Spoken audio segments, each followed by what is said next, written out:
Hello, welcome to Campervan Parts UK. I'm going to talk to you about awnings and awning rails. So we're often asked the differences between the awning rail and the canopy awnings. And the difference really is that the canopy awning gives you an instant sun and a rain shade on the side of your vehicle. It obviously is a self-enclosed unit in a cassette on the side of the vehicle, so it doesn't impact inside your vehicle. And the awning rail is sometimes fitted to vehicles, especially with a nose cone on the elevating roof because it acts like a gutter, but it's mainly used for drive-away awnings. So the drive-away awning is great when you're going to go to a campsite and you're going to be stopping for 5 days or a week or more, where you want an enclosed space which you can zip up and drive away from and then come back to. On a lower facility campsite, it obviously reserves your camping pitch and gives you an enclosed space to be able to unload into and leave items on the campsite as well. So they both have a very different function. Personally, the way we use our camper van is the canopy awning is something that I wouldn't be without. So the way we tend to use our camper van is we tend to tour from campsite to campsite, and we don't tend to stop at a campsite for any prolonged period of time. So an enclosed drive-away awning doesn't suit us because of the fact that we are generally winding our canopy awning in, even wet, because of the fact that it's a completely rot-proof material, so it doesn't matter about having to dry it back out again. We do tend to, but you don't have to. It means that immediately you get to a campsite, you can unwind it. It gives you a sun, as I said, as a rain shade. It gives you a landing space for your shoes, for bicycles, for scooters, for all the other kit that we often have because we have children.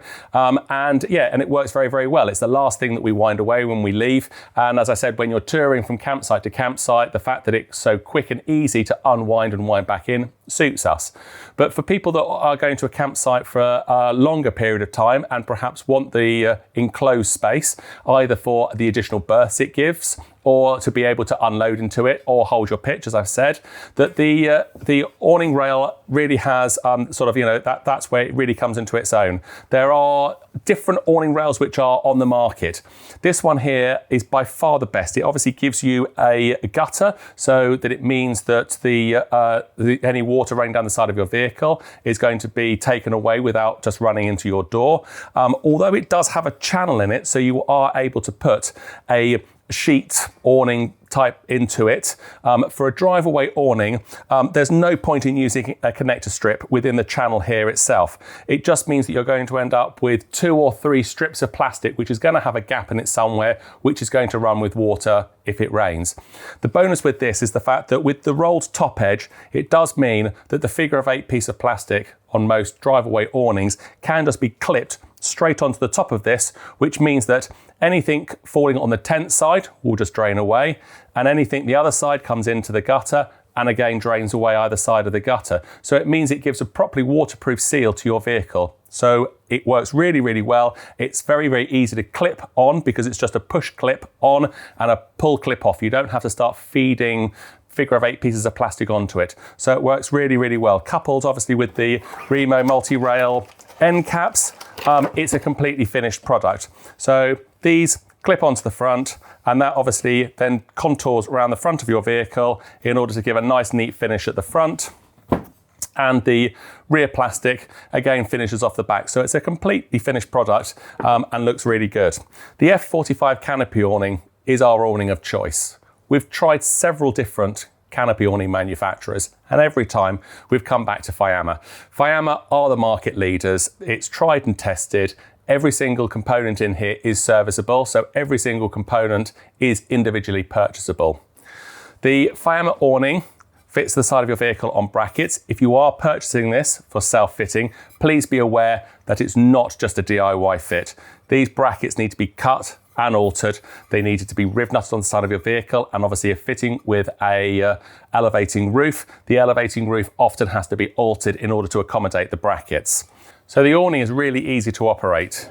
It comes with a double hinged handle, which means that it's just a simple case of popping it into the bottom, and then you can just wind it, and to wind it out and wind it back in. It has concertinaed arms, which is self-supporting to a point, certainly gives you enough to be able to unwind the canopy awning far enough to be able to put the legs out and then just to walk the legs out. It's very, very easy to do it as a solo operation. So the Fiamma awning is, as I said, great for a sun and a rain shade, but it also does come with rails in the front of it. So if you do want the best of both worlds, the canopy awning does give you the option to be able to feed in a connector strip in order to be able to put a drive-away awning onto it.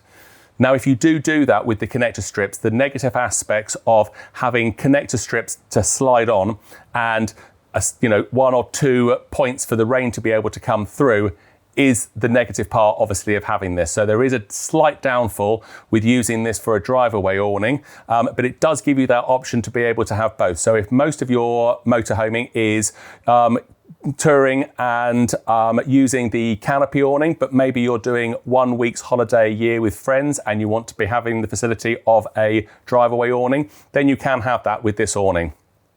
It is possible to fit both. So it is possible to have the awning rail, but it's only going to act as a gutter. So if you do have a nose cone on your vehicle, which is pouring water into the middle of the driver or the passenger door every time it rains, then you can fit this to act as a gutter, and you can then fit a canopy awning onto it. But you're not going to be taking the canopy awning off in order to be able to be using it with or without the canopy awning. Once you've fitted it, it really is a permanent fitment. I hope that's answered most of your questions with regards to the differences between a drive-away awning and a canopy awning, and also explained some of the positives and the negatives between both products. We offer a fitting service, so obviously fitting these, as I said, isn't really a DIY fit. It is something that we do lots and lots of. It takes about a couple of hours to fit a canopy awning. It takes 2 people just under 2 hours in order to do the fitment, and it's something we're always happy to do. We do lots and lots of them, so we're very competitive with the cost that we're able to offer.